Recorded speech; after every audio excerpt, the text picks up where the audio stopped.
تفصیلات فراہم کرنے کے لیے۔ اگر بات ہم اتر پردیش کی کریں تو وہاں پر کس طرح سے آج جلوس محمدی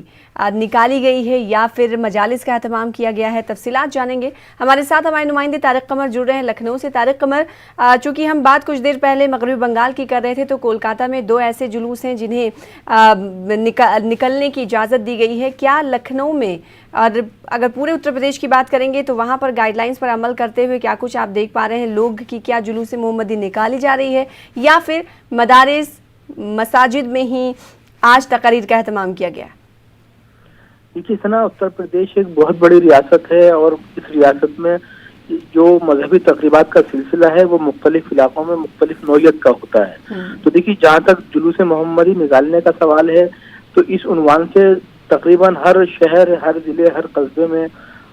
اس انداز کی جو محافل ہوتی ہیں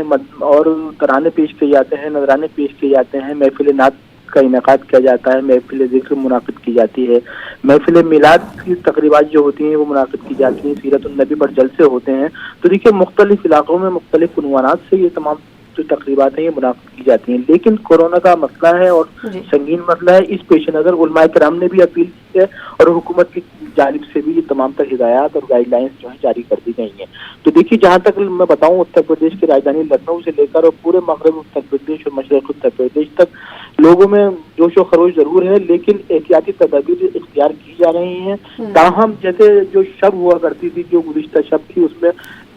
نعت کے بڑے پروگرام منعقد ہوتے تھے، نعتیہ محفلیں سجتی تھی، نعتیہ مشاعروں کا انعقاد ہوتا تھا، تو اس انداز کی کوئی محفل یا مذاکرے نہیں منعقد کیے گئے ہیں کیونکہ لوگوں نے احتیاطی تدابیر اختیار کی ہیں اور حکومت کی جو ہدایات تھیں ان پر عمل کیا ہے۔ لیکن مدارس میں باقاعدہ طور پر سیرت النبی پر تقریروں کا انتظام کیا گیا ہے۔ جامعۃ القرآن میں ہم نے دیکھا کہ باقاعدہ طور پر علماء کرام نے سیرت پر تقریریں کی ہیں اور سوشل ڈسٹینسنگ کے ساتھ طلباء کرام اور دیگر لوگوں نے بیٹھ کر انہیں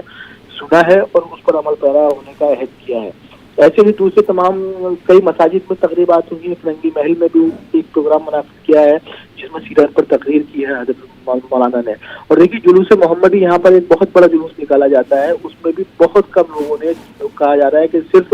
درگاہ شامینہ پر ترانہ پیش کر دیا جائے گا، حضور حضرت کی شان میں نعت پیش کی جائے گی اور وہیں پر دعا کے ساتھ اس کو اختتام کر دیا جائے گا اس کا۔ دوسری بات یہ ہے کہ دیکھیے جلوس مدح صحابہ کے عنوان سے اس موقع پر ایک بہت تاریخی جلوس لکھنؤ میں ہمیشہ نکالا جاتا رہا ہے، لیکن اس مرتبہ تمام تر احتیاطی تدابیر اختیار کرتے ہوئے اس کو بھی بہت ہی مختصراً بہت کم لوگوں کے ساتھ نکال کر یہی کہا گیا ہے کہ نہیں، ہم جب تک یہ کورونا کی وبا مکمل طور پر ختم نہیں ہو جاتی ہے اس وقت تک اس انداز کے جتنے بھی ایسی تقریبات ہیں جس میں کثیر تعداد میں لوگ جمع ہوتے ہیں ان کو ملتوی کیا جائے گا اور آنے والے وقت میں ان کو بہتر طور پر کیا جائے گا۔ تو دیکھیے دعائیں کی جا رہی ہیں۔ نہ صرف عید میلاد النبی، اس سے پہلے بھی جو تہوار گزر چکے ہیں ان میں بھی لوگوں نے دانشمندی کا مظاہرہ کیا ہے اور عید میلاد النبی میں بھی لوگ